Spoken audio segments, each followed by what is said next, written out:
So, good evening to you all. I am so excited that we are starting a new journey. Just yesterday, we finished a journey on emotional intelligence, and today we are starting another journey on alternative dispute resolution.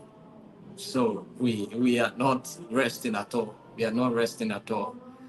And I want to sincerely appreciate all of you who have registered for this training. We have over 800 people who register for this training.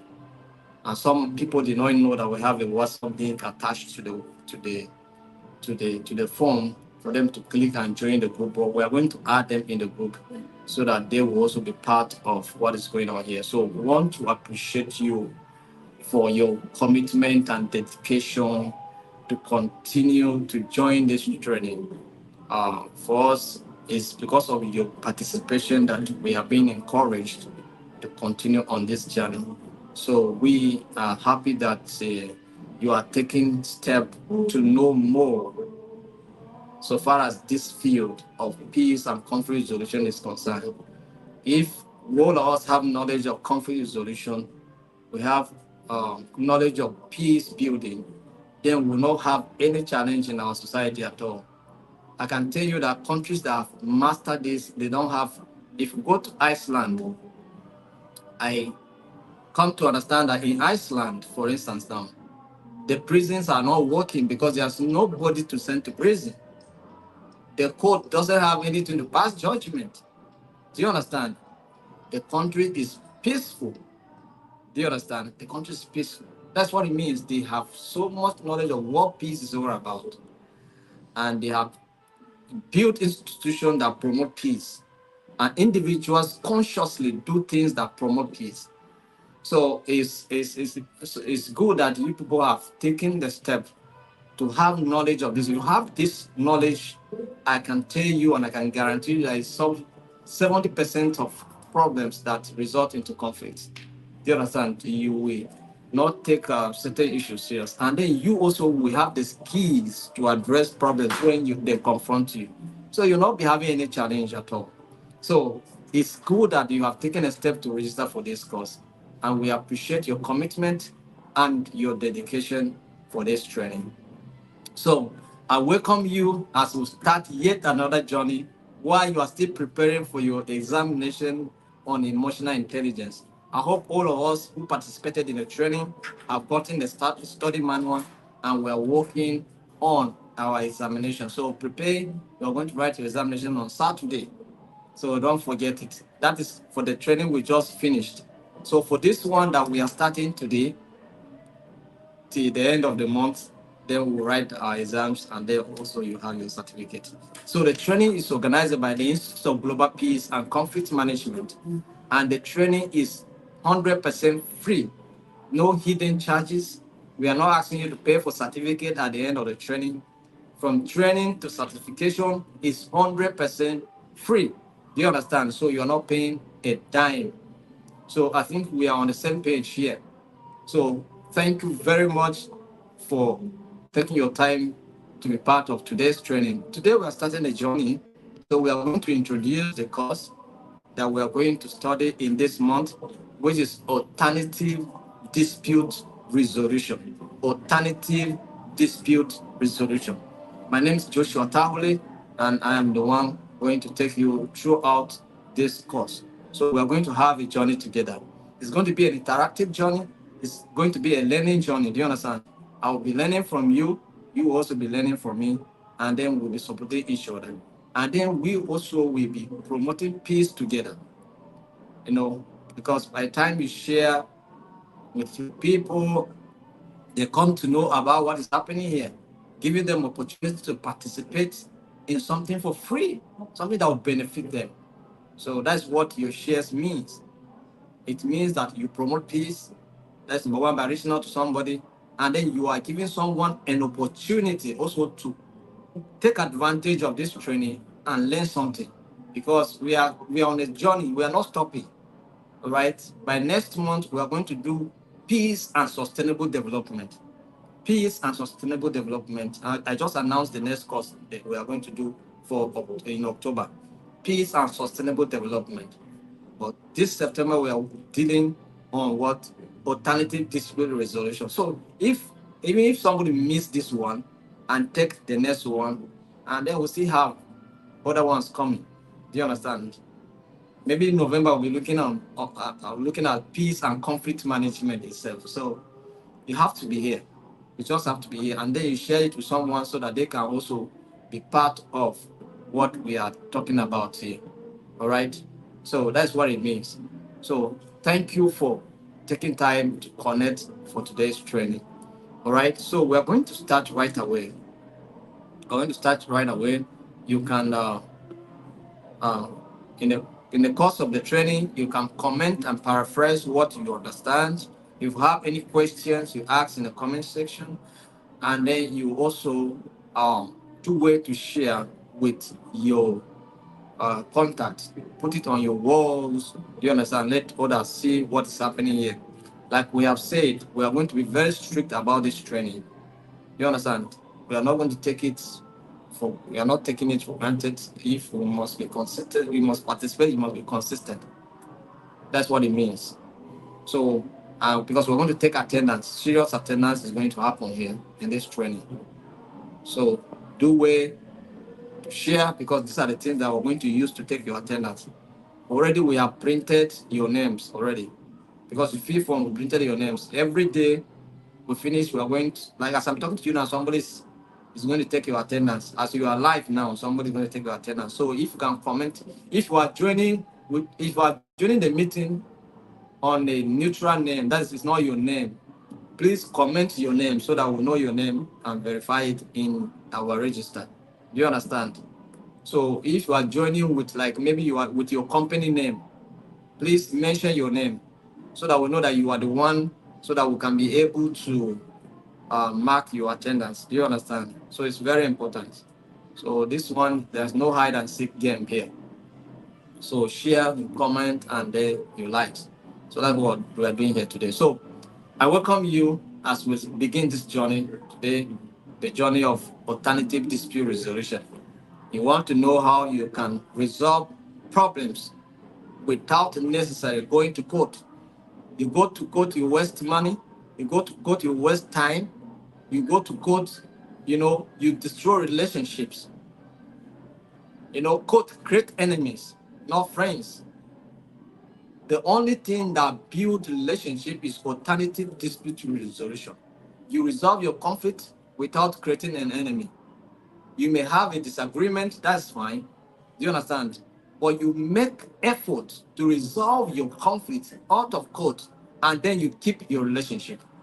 But once you go to court and court pronounce a winner and a loser, then the loser becomes an enemy automatically. You understand? So that's what it means. So this is what you want to learn here. How you can resolve your differences out of court. All right. So we are going to have an interesting time together and journey to, go together. So let's briefly look at what alternative dispute is all about. Let's look at the introduction.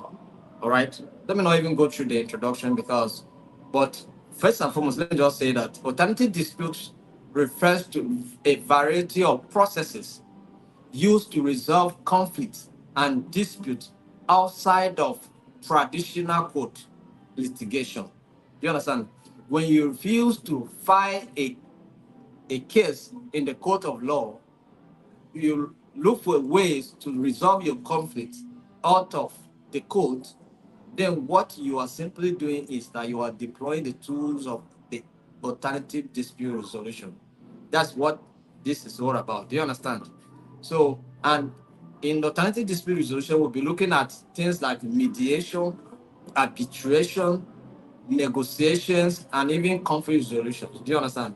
These are some of the things that we're going to focus our attention in this discussion. And then definitely we're going to look at other factors that will help us to have an in-depth understanding of alternative dispute resolution.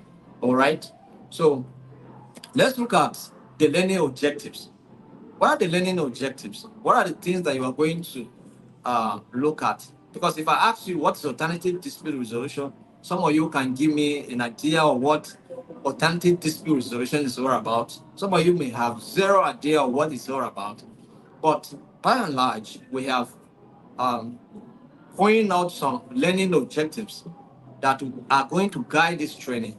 So at the end of the day, when the training is completed, we'll make sure that these learning objectives are embedded in the training, and that's what you're going to learn. All right.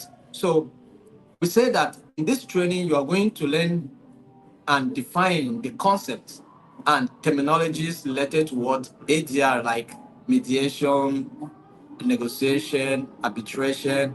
You are going to define some of these concepts. You learn them, define them. Do you understand? So, and then apart from that, we say that you will learn how to compare and contrast. Like, for instance, now you compare and contrast between negotiation and mediation. You understand? This is one thing you are going to do. All these ADR processes. So you're understanding the strength and the weaknesses of each of the methods. Do you understand? Then we talk about exploring the responsibilities and skills required of mediators and arbitrators. So you are going to look at the various skills that are required of you when you are being regarded as an arbitrator, or when you are regarded as a mediator. Like now, if you join the membership of the institute as a member of the Institute of Global Peace and Conflict Management, we certify you as a certified global arbitrator. We have this title, a certified what? Global arbitrator. Then we have another title called certified mediator and negotiator. Do you understand? So when you become a member of the institute, you can choose any of these titles based on the skills. Maybe because of this training now, maybe you tender this certificate and you choose the title of arbitrator or negotiator, then you are in line because you have a certificate backing the skills and the title. Do you understand? That's what it means. So you know what is required and the skills expected of you as a mediator and arbitrator if you want to become one. So including how to maintain neutrality and facilitate discussions. It will also teach you, this training is going to teach you how to facilitate discussions without taking side, so that you can maintain neutrality. That is, you are a neutral party. You are not taking side in any form of discussion, so far as you are making effort to resolve conflict. Do you understand? Then it also enhance practical negotiation skills through exercises and role-playing scenarios that promote effective communication and problem solving. Now, this is where we're going to deploy the instrument of Peace Clinic. You know our Peace Clinic now. For those of you that are joining us for the first time, we have what we call the Peace Clinic. The Peace Clinic is an online studio, all right? We can at least invite like 10 people in the studio for discussion.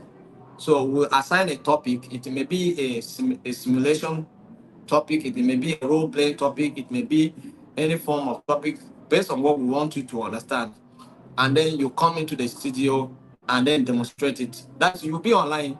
It can be an argument, it can be a sort of conflict, and then we want to expect how you are going to mediate, how you're going to facilitate discussion in this kind of conflict. Do you understand? So we're going to bring you in the studio to demonstrate that. So, and what the last one we tried to use it, it did not work, where people were giving us excuse why they didn't join and all of that. But this one is going to constitute your assignment. It's assignment, and we're going to award you 30% for participating. So we know that we have 800 people that are registered for this training. So we're going to group you in groups, maybe groups of 30, 40, as the case may be. So if you fall in that group and you participate, or whether your group participate and you because we cannot bring everybody in the studio, some of you will be online supporting and commenting to show that you support and you're involved in the discussion. Do you understand? So you can choose among yourself those that you send to come in the studio online to discuss. You can choose them, and then some of you can stay back and participate in answering questions in the comment section, or questioning even your team members. Do you understand? So we're going to group you into groups, and you choose your group leaders who will come in and facilitate the discussion. And it's going to be 30%. Do you understand? So we have to take it very, very serious. That I hope I hope we are not misunderstanding ourselves. So that's what so that you practicalize what you are learning. That's what we want. You practicalize what you are learning in this training. Negotiation skills. You come and negotiate something. We give you a topic that will go for negotiation skills. So you come and negotiate it. Do you understand? We may try to bring two groups. You come and negotiate against each other. Do you understand? So maybe we feature two groups in one day. Do you understand? In the peaceful negotiation, we may try to share two groups in that's a conflicting parties. Do you understand? And then another group will serve as a mediating group. Do you understand? And then we are discussing mediation. Do you understand? So this is what it means. So everybody should be willing to participate, but we are going to assign you in groups attached to it, and so you can choose your leaders, those that know that they will not be afraid, that can come into the studio and discuss, and then you will be supporting them from the comment section while the meeting is live. I hope I make my point clear. If you do not participate, believe me, you will not graduate, or you will graduate without certificate. So if you go and tell somebody that you learned alternative dispute resolution, what is your evidence to show? No evidence to show, right? So that's what it means. So identify appropriate situation for applying different ADR methods and develop strategies for selecting the most suitable approach for specific. We may ask you a question, and then we'll ask you to determine which of the ATR process that can be suitable to address this problem. Do you understand? We can ask you that kind of question in our peace clinic, and then you will have to address it. So examine the legal and the ethical implications of ADR. All right. So we're going to look at the legal aspect of it as well. Does ADR have any legal backgrounds or anything that has to be, So in this case, we're going to look at confidentiality, enforceability, and then the role of the law in ADR processes. Do you understand? So how does law come into play when it comes to ADR? Do you understand? At what time are you going to deploy the instrumentality of the law or the court, for instance, maybe to resolve your difference? Do you understand? So we will discuss that as well. And then we also are going to look at you will learn some techniques for managing conflicts, including active listening, empathy, and assertiveness to promote constructive dialogue. Do you understand?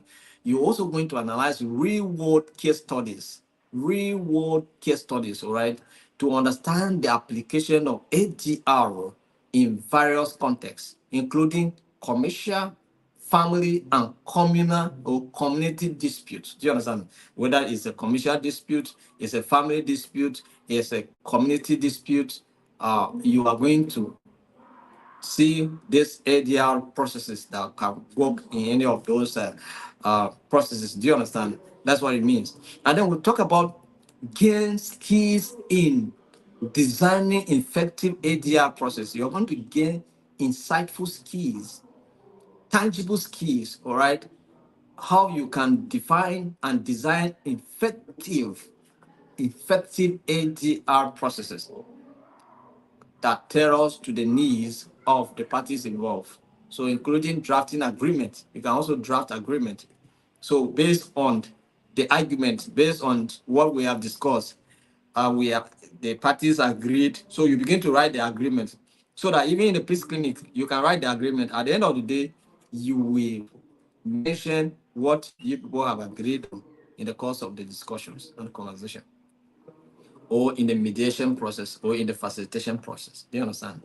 And then setting rules, you also set rules, all right, grand rules, like, okay, in this conversation, this is how it's going to be, this is what it's going. You state your problem, you say your own, you say your own, you say your own.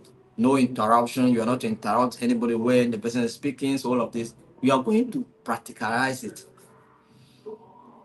So it's going to be a full of practical exercise. This training is going to be full of what? Practical exercise. So encourage self-reflection on personal conflict resolution styles and how they can impact ADR outcomes and relationship. So these are the objectives that we're going to consider in this training, all right? So let's look at some of the learning outcomes. What are the learning outcomes? At the end of the day, at the end of the training, what should you uh, demonstrate? What are the expectations? What are the things that we expect to see you exhibit? And one of the things that we are going to see you exhibit are going to be demonstrated in during the peace clinic. So we are not going to wait till the end of the training. In the course of the training, you will demonstrate certain abilities and we must see them. You understand? So what are those abilities that you are going to demonstrate in the course of this training? Students will be able to define and explain key terms and concepts related to ADR, that's including mediation, arbitration, and negotiation. Right? Students will also be able to compare and contrast various ADR methods, identifying their advantages and disadvantages in different contexts. So you consider the advantages of mediation and disadvantages of mediation in this context, and then another context you also, do you understand, negotiation, what are the advantages and what are the disadvantages. We're going to outline all of that. Students will demonstrate the ability to select and apply appropriate ADR techniques to resolve specific types of conflict or disputes. Students will demonstrate or will develop and demonstrate effective facilitation skills, because we're going to create a topic that will be so, you know, challenging. Do you understand? That will be so argumentative. So we want to know how you can resolve such, how you can deploy your facilitation skills to be able to negotiate or mediate such kind of conflict. Also, students will understand the legal frameworks, all right, and ethical considerations surrounding ADR, including confidentiality and the enforceability of agreements. So, because when it comes to arbitration, the proceedings of the arbitration are at some point enforceable. So, how do you do it? At what point are you going to enforce this? And how will the law comes into play when it comes to, you know, arbitration? Do you understand? Students will be able to design customized ADR processes tailored to the needs of the parties involved, including drafting mediation and arbitration agreement. All right. Students will also identify and apply effective conflict resolution strategies to manage interpersonal and organizational disputes. Here's, we can give you case studies. Organization Party A, which is organization Dangote versus the state government, or Dangote with the federal government, or Dangote with NNPC over the issue of crude oil distribution. How are you going to resolve this conflict? So we'll have parties that will represent Dangote and parties that will represent the state, the federal government, or the NNPC, as the case may be, and then we have another party that may serve as a mediating. Or do you understand? And then we'll see how you will negotiate this kind of conflict. It's very important, right? That's a good thing. So students will critically analyze case studies to evaluate the effectiveness of ADR methods in real-world scenarios. All right. So students will also assess their personal conflict resolution styles and understand how these styles can impact their roles in ADR processes. Students will also enhance their communication skills, enabling them to engage constructively with disputing parties and facilitate discussions. All right. So these are the learning outcomes that we want to see you demonstrate. Are we together? Are you following me? All right. Are you following me? We would like to see these practical skills demonstrated by you at the end of this training. So, in fact, we are not just going to wait, because at the end of this training, you will be somewhere else. Maybe you go and demonstrate it in the organization. But why in the course of this training, we want to assess you, we want to evaluate you to know whether you acquire these skills and you can actually apply them. That's what we're talking about. So for those of you that just joined us, you don't just remember that you need to share with someone, share with your loved ones, share it on your walls. Let them also know that something like this is happening here so that it can benefit them. So the share is very important. It's also one of the things that we're going to use to take your attendance. As we're talking about now, somebody is taking your attendance, all right? So it's very, very important that you should consider doing something like that. So let's go ahead with the training. So we're going to start with module 1. All right. Are you ready to start the module 1 of this training? All right. So if you are ready, I think I'm also ready so that we can do the journey together. So in module 1, we're going to look at introduction to alternative dispute resolution. So we are going to look at unit 1, which is overview of dispute resolution. Overview of dispute resolution. So what are the things we are going to consider here? We're going to define dispute resolution. What is dispute resolution? Or what is conflict resolution? All right. We're also going to look at the comparison between the litigation and ADR. That's comparison between litigation and ADR. Litigation, I'm talking about, when we talk about litigation, you know what it means now. Court cases. So we're going to compare court cases with what ADR processes. You understand? So we're also going to look at, under unit 1, we're also going to look at the advantages and disadvantages of ADR over traditional litigation. What are there advantages? What about the consequences? What about the disadvantages? We're going to look at all of that in unit 1. In unit 2, we're going to look at the principles and theories of ADR. In unit 2, we're going to look at what principles and theories of ADR. So you're going to look at understanding the principles of ADR, theories behind ADR processes, ADR as a complement to the legal system. How does ADR complement the legal processes or system? You're going to also look at that in unit 2. In unit 3, we're going to look at the types of ADR. What are the types, the various types of ADR? So you are going to look at mediation. So in mediation, we're going to look at the process, role of mediators, benefits, and the challenges that confront mediators. All right. We're also going to look at arbitration. You look at the processes, types of arbitration. You are going to look at the enforceability of awards, because in arbitration we don't call it we don't call it court judgment. We don't call it judgment. We call them awards. They are, you know, I give awards. Do you understand? You award this and this and this. Do you understand? So you're going to look at that, the enforceability of the awards, and then we look at negotiation. You look at the strategies, styles, and techniques for negotiation. So these are the things we're going to cover in unit what? In module 1. These are the things we're going to cover in module 1. So please stay tuned.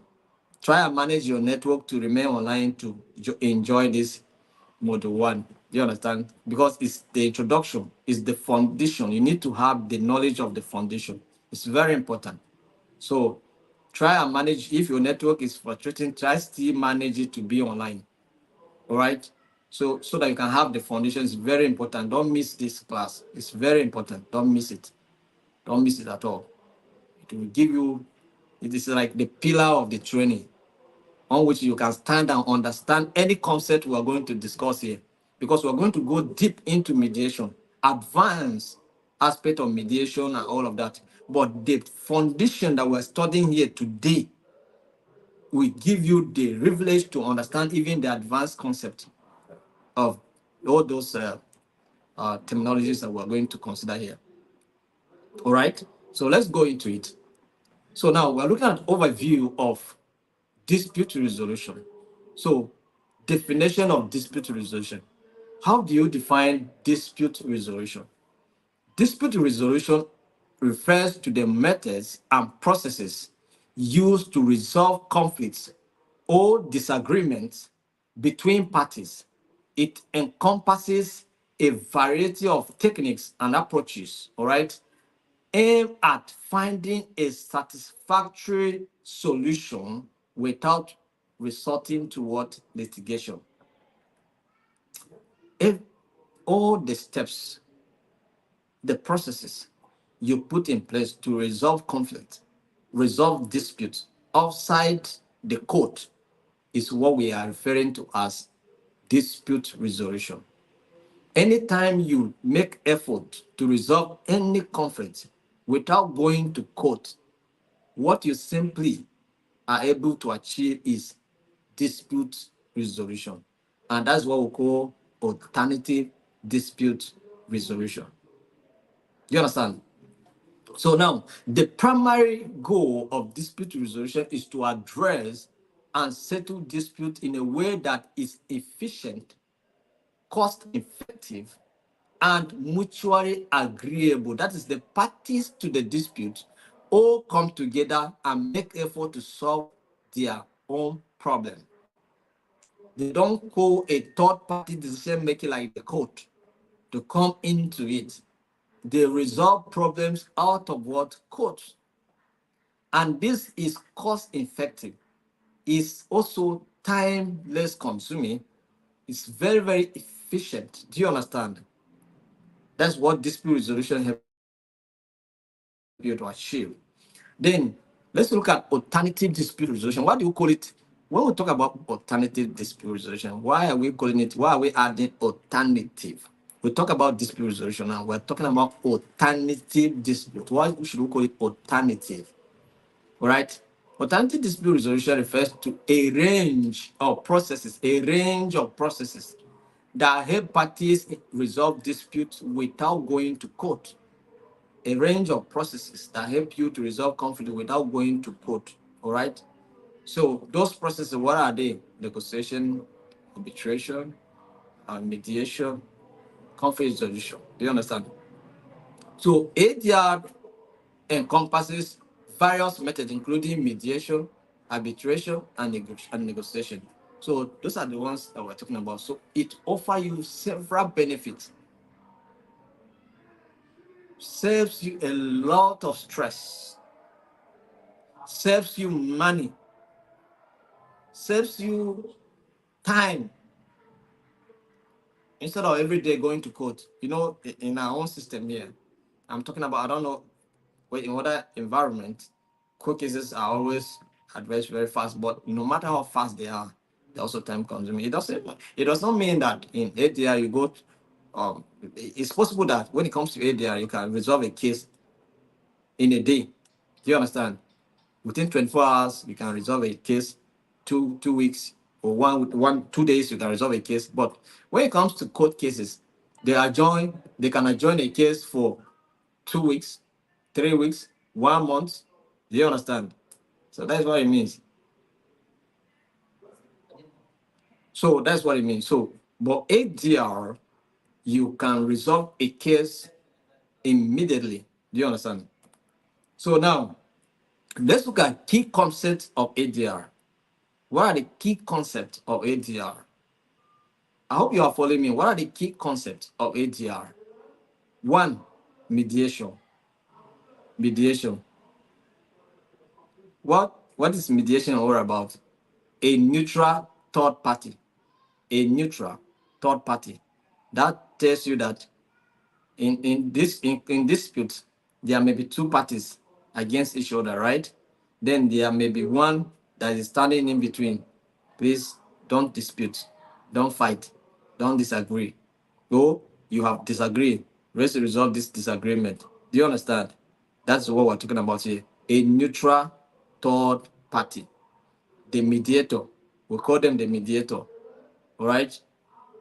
She facilitates a conversation between disputing parties to help them reach a mutually acceptable agreement. He is not imposing his decision. You are only a third party to facilitate the parties in conflict to take a decision. That's why we call you a mediator. Do you understand? You are not enforcing anything. You are not imposing anything. You are not even taking side. You are a neutral. Neutral. Understand the concept, neutral third party. You have no interest in anybody. You are interested in solving the problem. That's all. And helping the parties to solve the problem. In fact, you are not even solving the problem. You are only helping the parties in conflict to solve their problem. You understand? So mediation is typically voluntary. It's voluntary. Do you understand? It's voluntary and it's not binding at all. Whatever decision you take in the mediation process is not binding on anybody. The parties can decide to renege on the agreement they have made by themselves. By themselves. Do you understand? I'll tell you, yes, I agree. Tomorrow I woke up and tell you, no, I did not agree. And even if I agree, I'm changing my, I change. I change my decision. I'm not party to that again. Do you understand? And it's not binding. You walk away. That is mediation for you. It's not binding at all. It's voluntary, and the third party who is coming is a voluntary thing. Sometimes the parties to conflict may decide to identify a mediator to come in. For instance, now, maybe disputing couples may decide to choose their pastor to mediate in their conflict. Do you understand? Is that's what it means. Oh, and a man come in, mediate in their conflict. That's what it means. So, but whatever that the mediation produce, it is not binding on the parties in the conflict. They may decide to just withdraw and go from it. Do you understand? That's what. And once a party into the conflict notice that you, the mediator, is trying to take side, or you have said something, or do a sign as if you are taking side, he may decide to end the process. He may not be party to that discussion. I hope you are understanding my point now. So let's go to arbitration. Arbitration. In this process, a neutral arbitrator hears both sides of the dispute and makes a binding decision. Are you hearing the difference now? In this process, a neutral arbitrator hears both sides of the dispute and makes what? A binding decision based on what he hears. Arbitration is often more formal than mediation. It's more what? Formal. That is, there are procedures that you follow. And so it makes it more formal than mediation. We are coming into where we look. We are going to go in depth. Do you understand? Tip into it so that you understand what I'm talking about. And then, so it's more formal than mediation, but less so than what the court proceedings. It's less when you compare it to court proceedings. Do you understand? But it has a formal process. That's arbitration. But also, it's a neutral. There too is a neutral. You are not to take side. You are not to show interest in anyone. All right. You have to remain neutral and try to resolve the conflict. That's what it means. All right. Now let's look at negotiation. Negotiation. The parties communicate directly to settle their dispute. This method allows for what?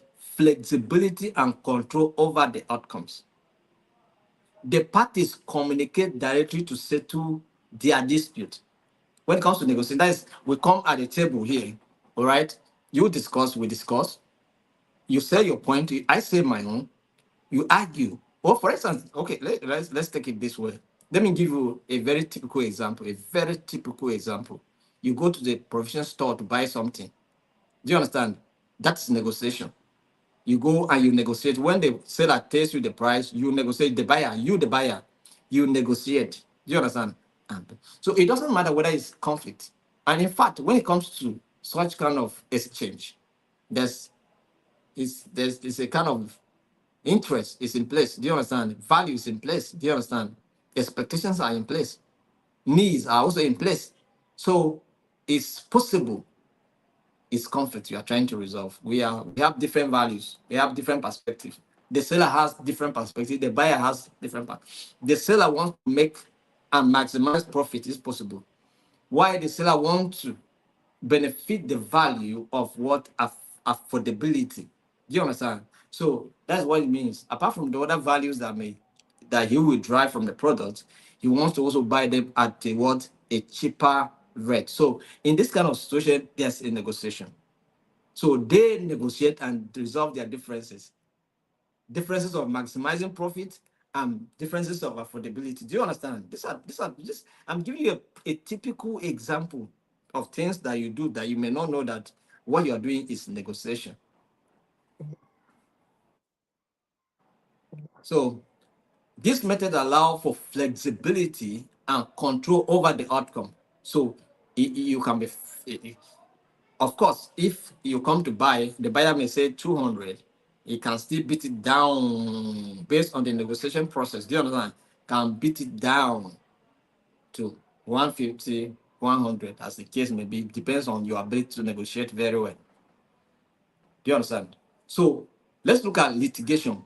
Litigation involves taking a dispute to court. You have a disagreement, you go straight to court. I will see you in the court of law. In our own country here, when you tell somebody, I will see you in the court of law, they will tell you, I am already waiting for you there. Do you understand? So, but maybe in other crime, when you tell somebody, I am going to court, they begin to find a way to see how we can settle out of court. But in our environment here, when you say, see you in court, they say, I'm there waiting for you since. Do you understand? So, so that's what it means. So, where a judge or a jury makes a legally binding decision, legal binding decisions, and you know that these decisions are always biased. They are biased because they favor one person. It's in rare cases, rare situation that you see a court case that you know is lenient enough to benefit both parties. But in most cases, there's a loser and a winner. Do you understand? So enmity is instantly created. Enmity instantly created by court decisions. So litigation. So anytime you take a case to court, this is what you're doing. You have bypassed the 8 yard, you go straight to court. You don't want to make effort to resolve the conflict. Straight. See you in court. Litigation. Now, one of the objectives that we have mentioned have been fulfilled, right? We say that you should be able to define this concept. We have defined them. Now, if I ask you to define this concept, can you define them? So if you know you can define them, paraphrase, define them, let me hear, based on what you have you have learned. Define them in the comment section. Let me know that you are learning something.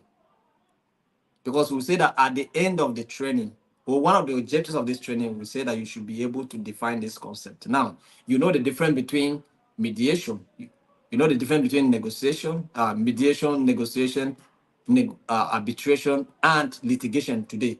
So if anybody asks you about this concept, no, you will not be confused again. All right? We say mediation, where a third party take decisions without a binding order. Do you understand? They only facilitate, they don't do anything. But an arbitrator, we say arbitrator take binding decision based on what he listen to the party says. Do you understand? He take a binding what decision, but it's less compared to the court litigation. Do you understand? And then we talk about negotiation, whereby we say parties themselves, the parties in the conflict themselves come together and resolve their conflict by discussing it and finding solutions. Do you understand? That's negotiation. And then we talk about litigation. We say when you take your case or your problem or dispute to court of law, that court like the magistrate court, the High Court, the Appeal Court, the Supreme Court, depends on which one. As you go, it calls what? Litigation. Once you file a case in the court of law, they call it litigation. So that's so. I think I've tried to just summarize the terminologies that we have used here now. So one of the objectives of this training has been fulfilled, which is to learn this concept. So you have understood this concept now. Is there anybody that does not understand? If you do not understand any of this concept, let me know.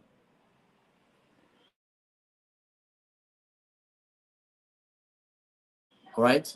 If you do not understand, like I said, this training is very, very important for you because it's the foundation and you must stay. So try and battle with your network to remain here. You must be part of this training. And then also do way to share with others. Share the meeting on your wall. Let them know that something like this is happening here that can benefit them as well. So let's go ahead. Let's go ahead. We have so much to cover. Time has actually gone. So benefits of ADR. What are the benefits of ADR? In what ways do you draw benefit in alternative dispute resolution? Cost effective. Cost what effective? ADR are less expensive. ADR processes are what? Less expensive compared to when you go to court. All right. So it often involves even shorter timelines and fewer legal fees. You pay fees, but just minimum. Do you understand? Yes. You can pay a mediator who comes in. Maybe in other environment like America, they pay on hourly basis. Do you understand? You can pay on hourly basis. That is per hour. The charges is per hour.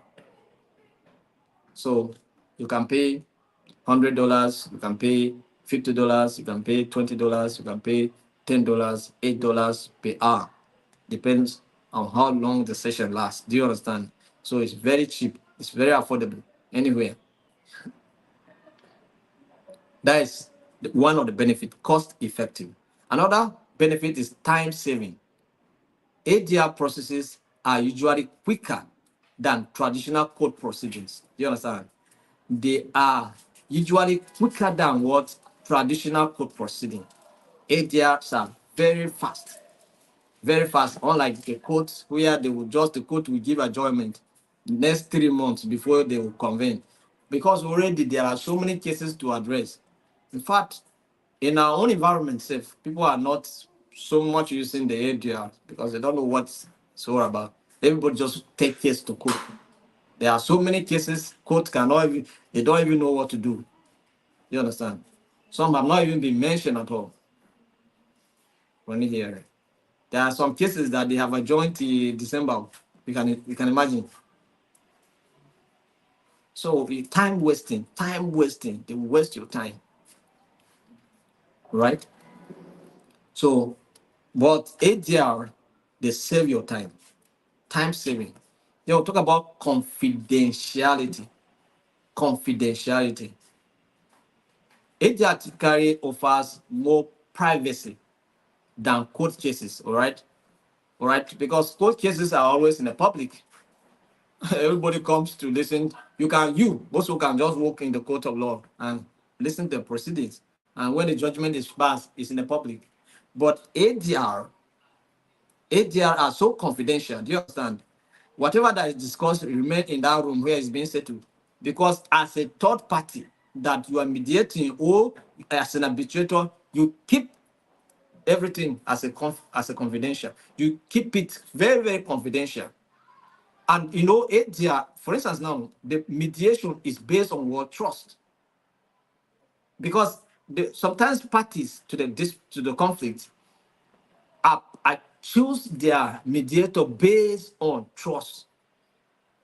Like I cited the case of couples meeting their pastor. They feel that okay, their pastor can keep their secret. Do you understand? So they can trust you and select you to be their own mediator. Do you understand? And so they believe that you can keep the issue confidential. It's not something that you finish immediately you leave this place. You begin to say, yesterday, it's not this man, his wife. You begin to mention names. I'm not saying that you cannot refer You can use their case and teach a lesson to someone, but without mentioning their names. Do you understand? You can use such case studies, but you cannot mention names. But some people will go on mentioning names. Even you don't know this man, you don't know the problem they are going through. Sometimes you look at them like there's no issue. They have serious problem. You don't know that man, that tall black man. What's that his name again? You begin to call them. Do you understand? That's how. So as a mediator, you are not to do anything like that. Confidentiality. But when it comes to court cases, before you know it, the news media, they will help you to help you to spread it. Channel television, AIT, Al Jazeera, CNN, all of them will begin to spread it for you. Do you understand? That's court cases for you. So in the public domain, everywhere, litigation, that is in the public domain. But ADR are private. If it doesn't matter the case, it remains and dies with the mediator. You cannot hear it anywhere. You may hear it as example or a case study, but you don't know who are the people. They may decide to use fictitious names. If at all they want to mention them, they will use names that are not true. Fictional names. Do you understand? Preservation of relationships. Another benefit of ADR is that it preserves relationship. It saves relationships. But court cases create enemies. Once the court case is over, an enmity is defined. Enmity is defined. Do you understand? Because court cases don't favor both parties. One win and one loser. One winner, one loser. So it's enmity already automatically. Once the court pronouncement is made, enmity starts. But in ADR, the parties themselves try to solve their own problem. So they contribute to whatever the outcome of the discussion, in the process preserving their own relationship. We can resolve our disagreement and still remain friends. Do you understand? But once you take the court the case to the court and say, oh, so it has comes to the level that you have to take me to court. No, no, no, no, no, no, no. Me and you, our path will never ever cross again. Do you understand? That's what it means. So flexibility is another benefit of ADR.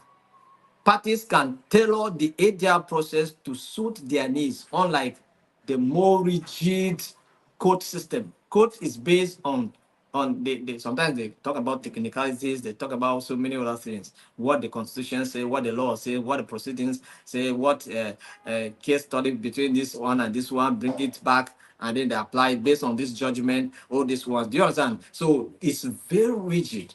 But when it comes to ATR, is more flexible. You can adjust position, you can compromise here and there, just to make sure that the outcome benefits everybody, mutual benefit in the outcomes. All right. So when to use ADR? When do you use ADR? When do you use ADR?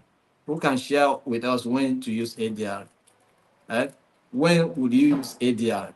Okay, ADR is suitable for various types of disputes, all right, including commercial disputes. You have business relationship that is not working well, or business engagement that did not go well. You can use ADR.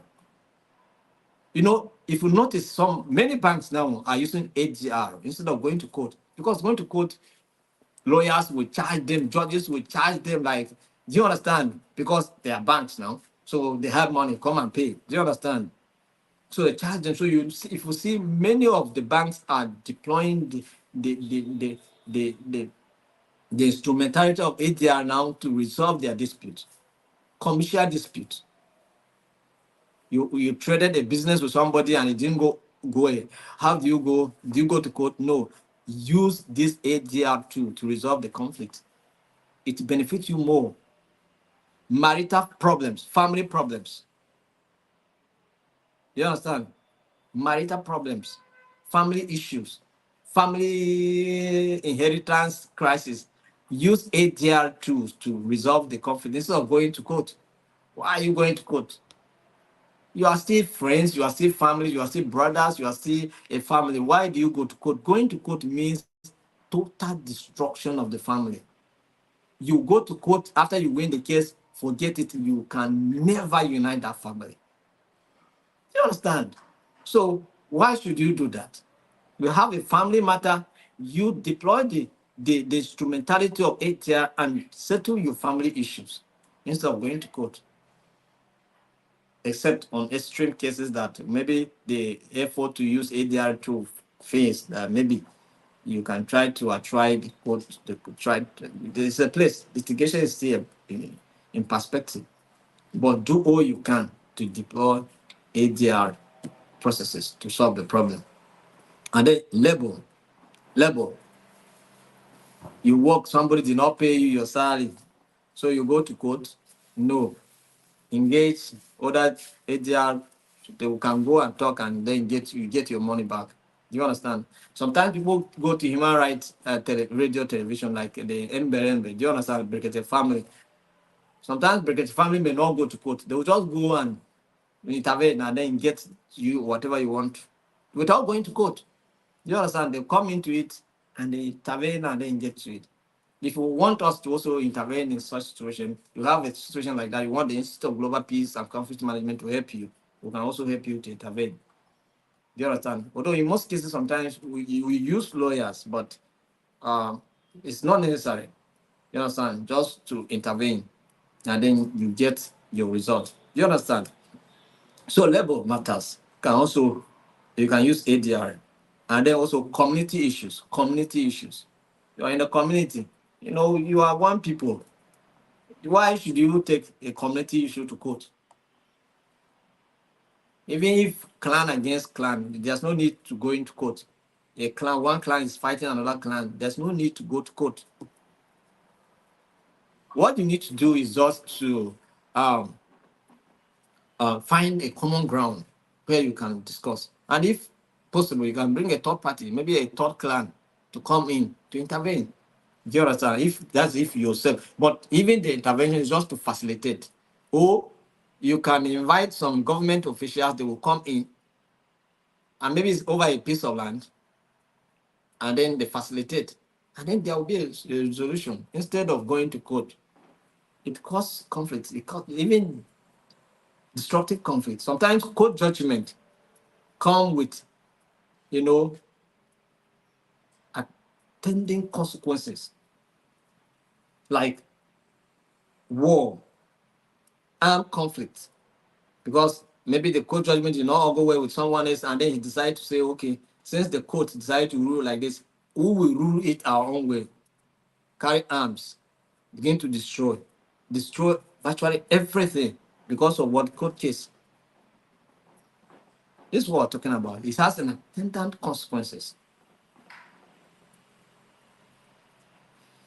Are we together? So when do you use ADR? Commercial, family disputes, labor matters, and community issues. Community issue may be over resources, resource control. You can still use ADR. Do you understand? And what are the benefits of ADR? Cost effective, you can mention them. Cost effective, time saving, confidentiality, preservation of relationship, flexibility. Are we together? All right. So if we're together, let's proceed. Let's proceed. We still have a lot to cover. So we are that's unit 1, part 1. We are going to part 2. So we're going to compare and contrast, right? Comparison of litigation and ADR. Right? So in what ways are you going to compare these two? First, we look at the process. The process of initiating ADR or litigation, they differ. Do you understand? Process. Number 1 is process. You can compare them based on the processes of initiation. All right. So litigation is a formal legal process governed by court rules and procedures. All right. It involves filing a lawsuit discovery, trial, and potentially an appeal. All right. Sometimes maybe a lower court judgment may not be okay with you. You appeal to the appeal court. From appeal court, you go to Supreme Court. I think we do have people behave like that. Most especially our politicians. Once a case is not well with them, they must drag it to the point of Supreme Court. So that's why sometimes um, when they are going into police, they put money aside. They put money for court cases as well. They make budget for court cases in case this election someone wants to outsmart me, I will go to court. Do you understand? So that's what it means. So and then they go, maybe the court judgment not favor them at the lower level. They go until they get to the Supreme Court, which is the final journey, and then whether it favors them or not, they move from there. So litigation. So it's a formal legal process. Why ADR is what constitutes a range of what informal processes like mediation, arbitration, negotiation that can be customized by the parties involved. You yourself, you come and define the process, how you are going to come by with this issue. Do you understand? So that's what you do. You yourself do it. You're not going to go to court like when the court you have to look for a jury to come and stand in for you. No, you initiate the process by yourself. Determine what and what should be considered and how you are going to do it. That's what you do. Do you understand? So typically, less structured than litigation. It's less structured. Do you understand than litigation? So another aspect area that you can compare this to is time. Time factor. Litigation often is lengthy due to court schedules, procedural requirements, and potential delays. All right, because they will ask you to go and look for evidence. You bring evidence, this cross examination, and do this one and that one. Before you know it, time is going. Do you understand? So cases can take months or years to resolve. Months, years to resolve. There are cases that are in the court of law that they are more than 5 years, they have not been resolved. So you are just waking up, you are just moving around, but you know that there's a court case over your head that you have not resolved. What kind of thing is that?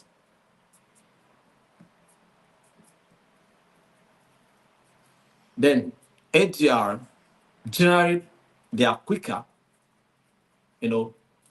with processes designed to reach a resolution in a matter of weeks or months or even days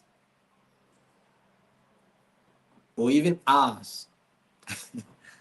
You understand? It's possible. You can resolve it within hours. You can resolve it within days, weeks, months, but not years. No, not years. Except the issue is so complex, but even at that. Cost. Another way you can compare the two is the cost. Litigation usually more expensive due to attorney fees, court costs, and other related expenses. Do you understand? The cost can escalate quickly, especially with prolonged cases. Court appearance, you are the judge will collect his appearance fee, attorney appearance. So many of them. You understand?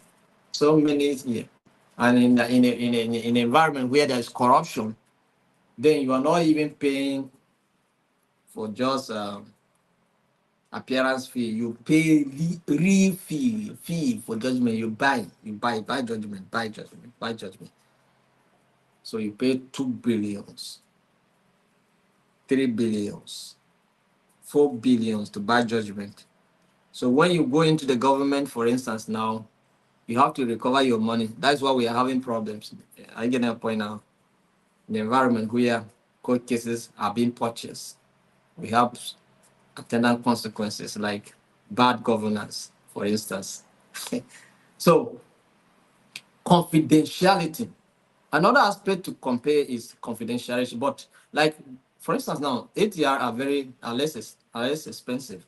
It typically involve fewer formalities and reduced legal fees. There are nothing like legal fees, pay this one, pay that one. No. So confidentiality, court proceedings are generally public and outcomes can be publicly accessible. The news media houses spread it like fire. But most ADR processes, especially mediation, are private. Private. All right. Helping protect sensitive information and maintain confidentiality. This, like arbitration process sometimes may be a little bit public, but even at that, it's more confidential when it concerns when you compare it to litigation. Control. Litigation parties have limited control over the process and outcomes. Decisions are made by judge and jury alone based on what they say, they cross-examine and determine based on what the cases, the evidence before the court, they take the decision, whether you like it or not, whether they compromise or not, they take their decision and go. Do you understand? And then we talk about AGR. Parties have more control. You have a stake, you have an input, and you determine what will be the outcome. You compromise here and there, you bend, you change position, you shift a little, another person also shift a bit, and then together you get your result. But in a court case, in a court proceeding, you will not see that everybody stand and maintain their position and argue and make sure that they win the case. Do you understand? Nobody's pitying you. Nobody's showing empathy in the court of law.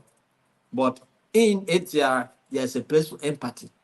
There's a place for consideration.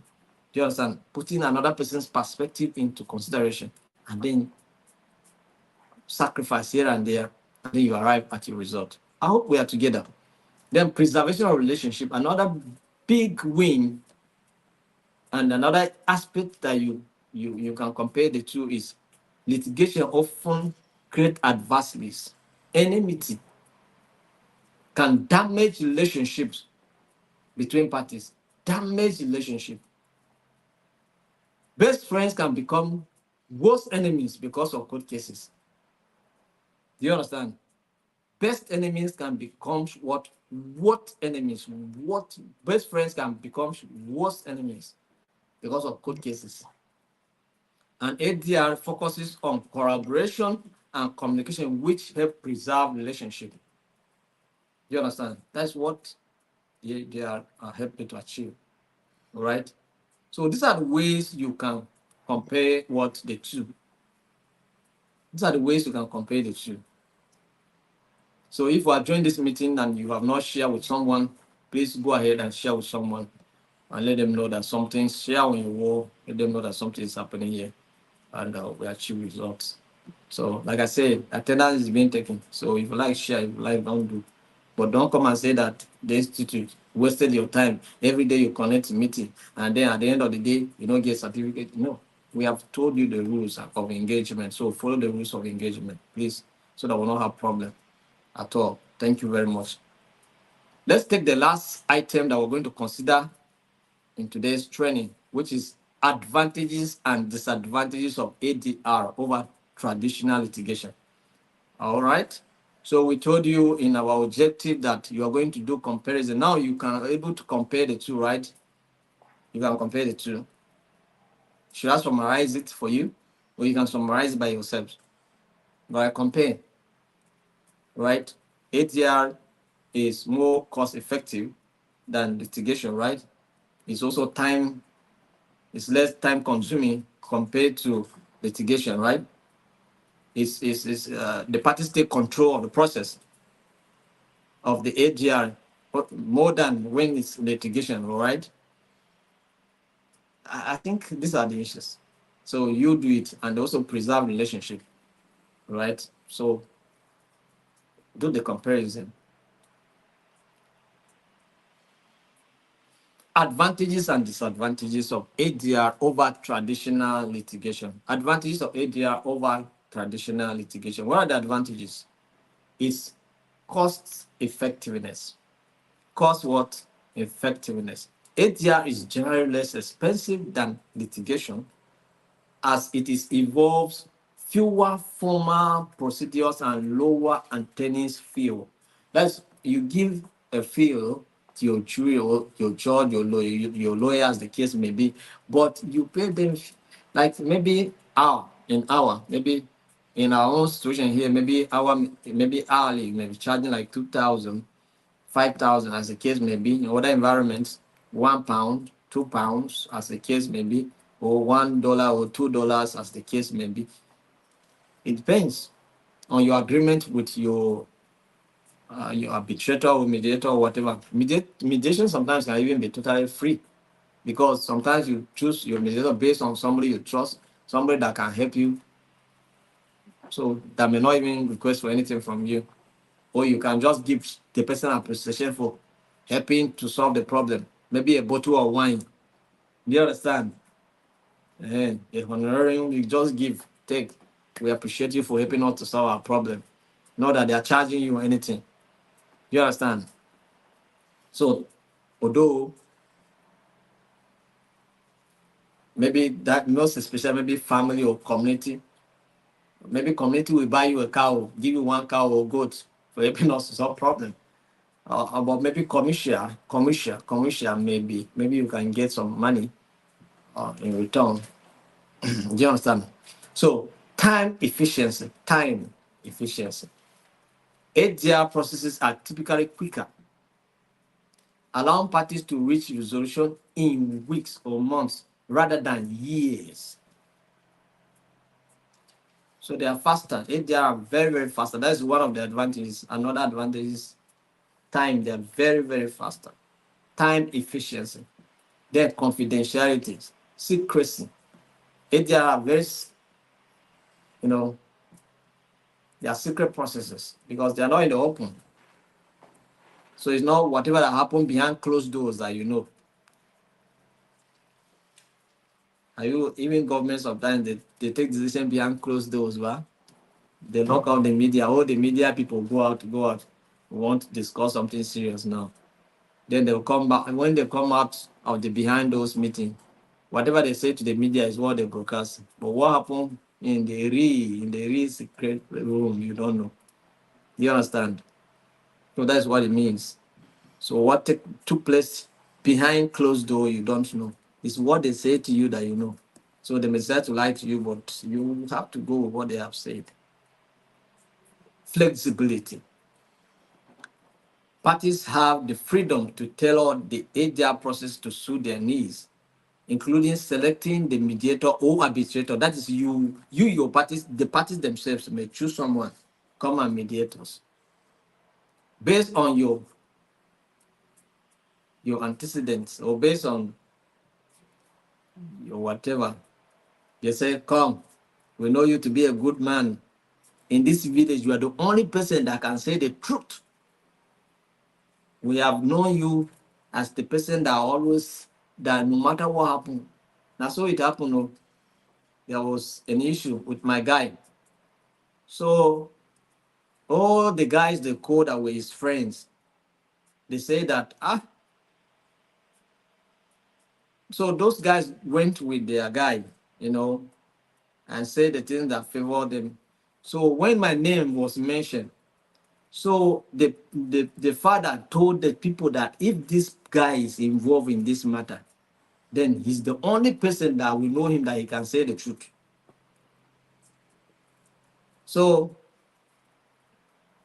the father carried his car, he came, and I was going somewhere. Then they picked me on the way. I didn't even know where they were taking me. They just drove a little back and then they parked with his friend, and then they began to ask me questions. So I did not know what was happening. So I just told them what I knew. You understand? I told them, and practically I told them the truth anyway. So the man said it that it's only me that can say the truth.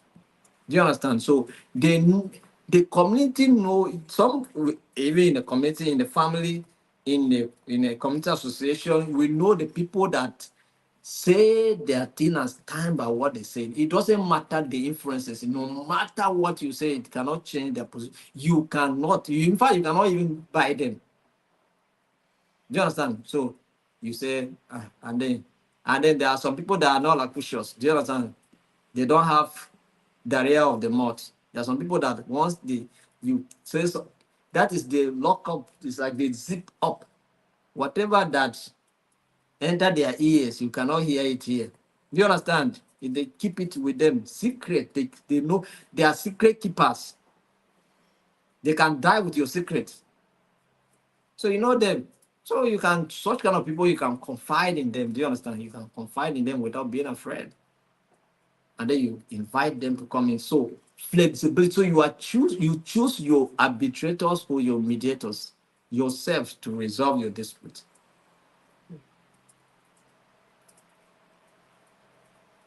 All right.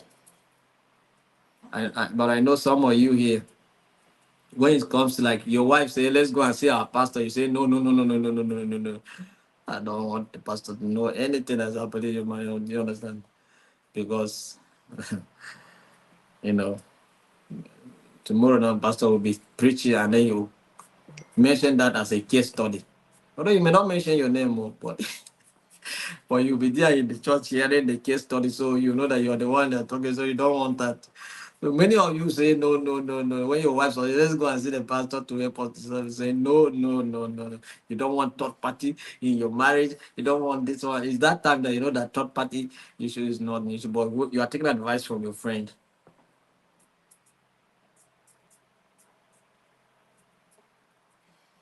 So, but what I'm saying here is that when you are choosing a third party, both of you that are involved in the conflict must agree on the mediator, on the arbitrator. Do you understand? You must agree. Preservation of relationship is also another advantage. Preservation of what relationship? ADR promotes collaboration and communication, which can help maintain professional or personal relationship post dispute. That's at the end of the dispute, you still maintain relationship. Whether it's a professional relationship, whether it's a business relationship, or whether it's a personal relationship, you still maintain it. ADR help you to maintain it. You understand? Control over outcomes. You determine what the outcomes look like based on the inputs you put in the process. Reduce formality. Formalities reduce. All those undue formalities are reduced. Cut. That's protocol suspended. ADR suspend protocols. Do you understand? You go there and then choose what suit you. But it's good, right? These are the good things that we're talking about ADR. What about the bad aspect of ADR? Because what is good will also have its own negative aspect. So what are the negative sides of ADR? What are those negative sides of ADR? Disadvantages of ADR over traditional litigation. What are the disadvantages of ADR over traditional litigation? Limited legal remedies. Limited what? Legal remedies. Limited legal remedies. That is, in case there is a need for legal remedies, you cannot find. We have source limited, and it's only in arbitration that you may see some legal remedies. But in mediation, some legal remedies are quite challenging. That's ADR may not provide the same range of remedies available through litigation, especially in complex legal matters. Enforceability issues, right? Why arbitration decisions are generally binding, mediation agreements can be more challenging to enforce if one party does not comply. If a party do not comply with the terms of agreement in mediation process, you cannot, it's not enforceable anywhere. Do you understand? But in arbitration, is binding, so it can be enforceable. But in mediation, enforceability is quite challenging. So potential imbalance of power. Potential imbalance of power. In some cases, a power imbalance between the parties can affect the fairness of the ADR processing, particularly in mediation, because sometimes the dominant party will want to, exercise dominant character over the lesser one. Do you understand? And most especially in marital conflicts. Do you understand? And the wife may be feeling timid and then may not be bold enough. The husband may be feeling that, oh, I'm the one taking care of the family, I'm the head of the family, so I should have an override decision. Do you understand? So sometimes because of inability of the wife, because of the imbalanced power issues. But for instance, in the situation whereby you have balanced power issues, the other in play, maybe the wife is relatively independent, is not dependent on the husband, then you can see in such kind of situation, the wife may also be able to say some certain things authoritatively. Because by the way, I can take care of myself without my husband. Do you understand? So in that kind of situation, sometimes you see, so it has that kind of balance power. So the husband, the outcomes may better off than when the wife is behaving so timid, being so submissive, too submissive. I'm not saying that women should be stubborn in conflicting situation, but what I'm saying is that try as much as possible to level up in argument. If the husband is saying something that is contrary to what you believe in, say no. Express yourself very well. Don't be emotionally. Some of you will be so emotional. That is, you are overwhelmed with emotions. You are just crying and shedding tears, and just some of you are just a fear of marriage, ending marriage or relationship dissolving and all of that to make you sometimes you keep quiet when you should be speaking. That's why in emotional intelligence, we say that you should not be emotionally overwhelmed. It beclouds every sense of reason. Do you understand?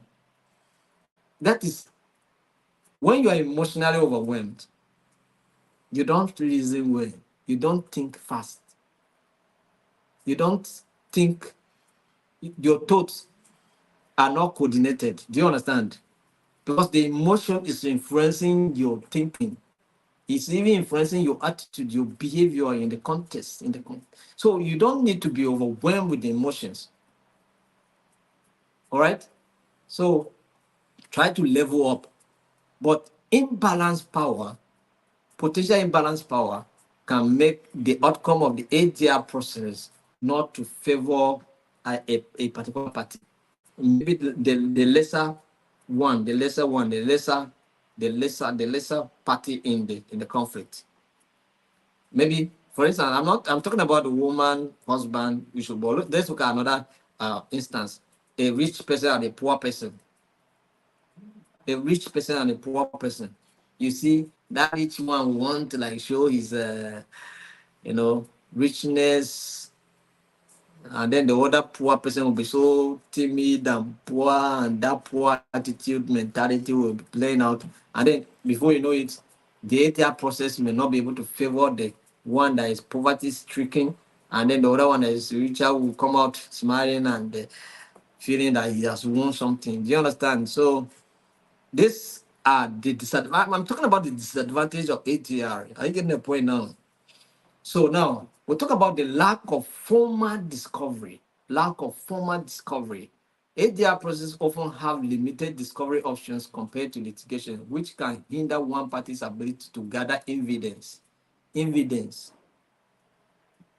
That is, when it comes to court cases, people go on investigation, or they go to search for evidence. Do you understand? Looking for evidence. So you go everywhere, you interview people, you consult so many resources, you consult so many, then you come with evidence. But in ADR, nobody cares much about, so lesser discoveries. You understand? So there are certain things that may be hidden away in ADR. We are in litigation, the lawyer will go and find out, interview people, consult resources, find out, consult what do you call formal proceedings, consult court pronouncement and what do you call it, proceedings, and so many things and judgment that have been passed just to make sure that they discover something that may help them in winning the case. You cannot find that in ADR. We're just trying to resolve what is on ground here. Nobody cares about what is hidden there. This, except if you are that facilitating and you discover that there are some hidden. We talk about um, secondary issues. That's things that may not be said, but you know that something is wrong somewhere. And so if you are good in asking open-ended questions as a facilitator, it's possible that you'll be able to uncover those hidden things. Do you understand? You ask certain questions that will push someone to respond in a way that you can get something out of what they didn't express in the first place. Do you understand? So no precedent, no precedent. ADR doesn't have any former whatever precedents like the legal precedent, the former case between so and so. ADR, we don't have that. Decision made in ADR do not create legal precedents, which may be important for parties seeking clarity on legal standards. No. So possible biases. Yes, just like the court is totally biased. But even the ADR also, if you look at critically, you may see element of biases here and there if care is not taken. Do you understand? The neutrality of mediators or arbitrators can be questioned if one party feels that the third party is not impartial. For instance, I mean, in ATR, the challenges are sometimes, let me give you, let me give you an instance that may maybe remind you of your own experience as well. Maybe you are trying to resolve a family matter, and then the husband will not. When the husband noticed, maybe the husband noticed that the case is not coming as he expected. Do you know what he would do? He will not turn. Maybe if the person mediating is a man, he will not say, "Oh, okay, so it's not that I'm understanding the whole stuff. It's because you are having interest in my wife. That's why you are saying things that he'll begin to create this kind of impression. I accuse you to make sure that the process is disrupted. Do you understand? Have you ever tried to resolve where husband and a wife are fighting and then all of them stop and then begin to face you? Do you understand? I have instances like that where a husband or a wife accuse maybe a woman of trying to take the husband away from. I was not trying to resolve conflict, but at the end of the day, you receive accusation. Do you understand? So things like that. So possible biases, possible sometimes the impartiality of the mediators or the arbitrators can be questioned because they are also humans. Sometimes they may not openly display it, but subtly they are taking side. You understand? They are taking side. Or maybe they are showing empathy or sentiment. Maybe there may be some sentimental factors that may make the neutrality of the mediator or arbitrator to be questioned.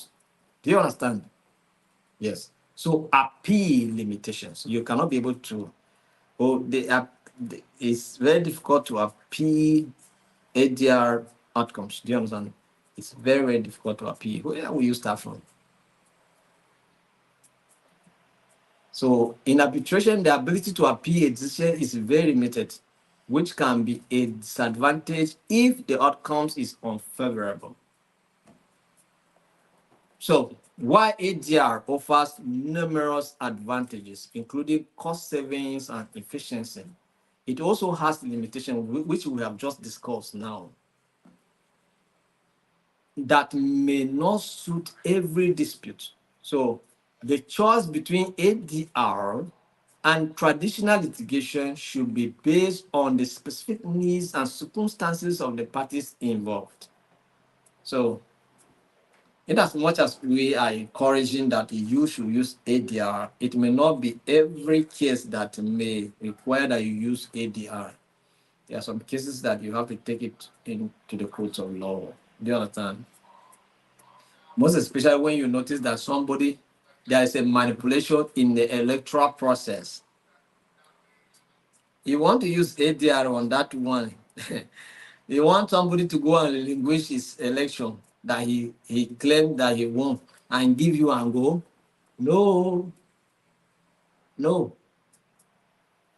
So you go to court, let the court determine the outcome. That's why our positions are always fair going to court. Do you understand? But there are issues that you can. That's why we did not mention political matters. Did we mention political matters in the areas you can use ADR? No. We mentioned family, communal. We mentioned commercial issues. Do you understand? Yes, even commercial, sometimes the magnitudes of the case may determine where you should go. Do you understand? And the parties involved. If you notice that the party is more powerful than you, go to court. Maybe it will help you better. It's just that our court here sometimes they align with the powerful. Do you understand? So that is the challenge. So, how was the training? I guess you enjoy it. So, are you ready to continue with this journey? ATR. A lot of things that you're going to learn in the course of this training. But I think for today, we have come to the end of today's training.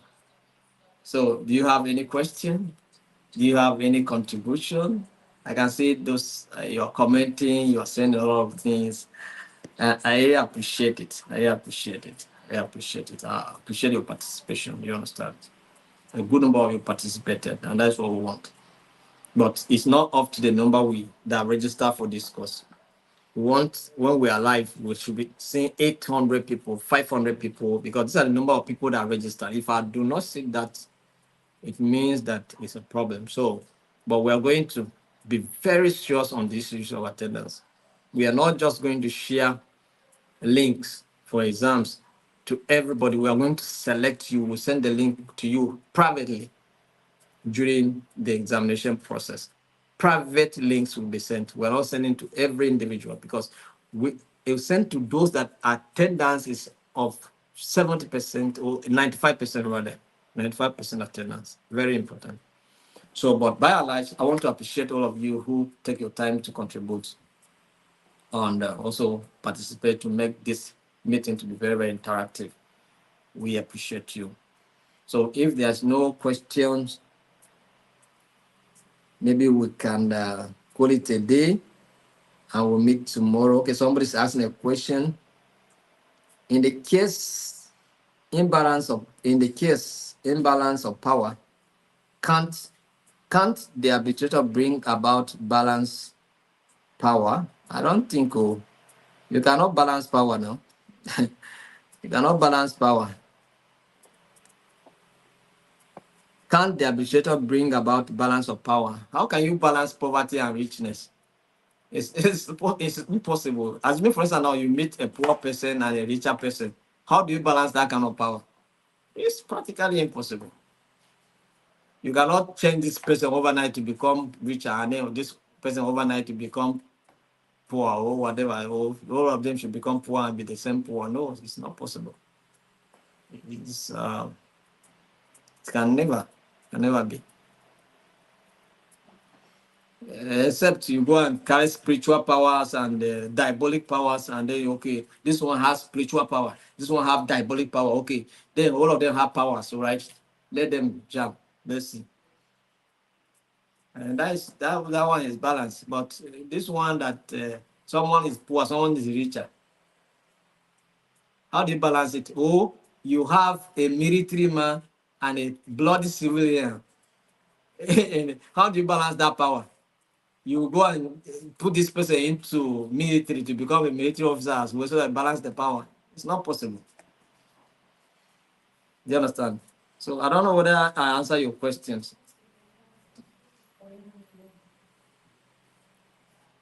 So thank you very much. And somebody said we send the manual in the group. We send the manual in the group already. The manual is in the group. Go to the intelligence emotional intelligence group. The manual is already there. I send the manual there. It's there. I will reshare it for those of you that have not seen it, so that you can grab yours. You understand? You can get yours. So, but by and large, if there are any questions, I will respond when I get home. I have another meeting to attend to now. Another meeting start by 8:30. So let me attend to that meeting. I will respond to your questions later today. So see you tomorrow. No, see you on Thursday. We're not having class tomorrow. Tomorrow is Wednesday, right? So we're not having class tomorrow. We have class on Thursday, Friday, Saturday, and Sunday. Thank you. And that's how we're going to continue. So see you on Thursday. Bye.